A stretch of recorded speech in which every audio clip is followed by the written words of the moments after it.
Ayan guys, gusto ko yung ganyang peanut butter guys. Yung meron akong nakakagat. Yung meron akong nakakagat na malulutong. Ayan.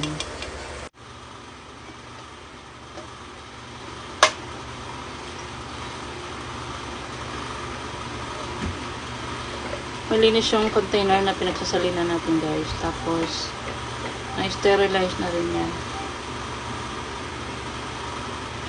Wala tong ganong masyadong mantika guys. Butter lang ilagay ko rito. Tapos yung konting mantika na pinangsangag sa pani, yun lang.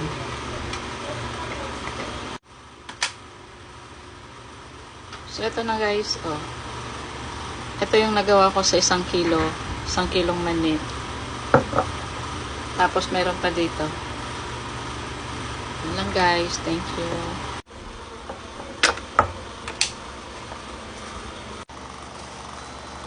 Siyempre guys, tikman natin.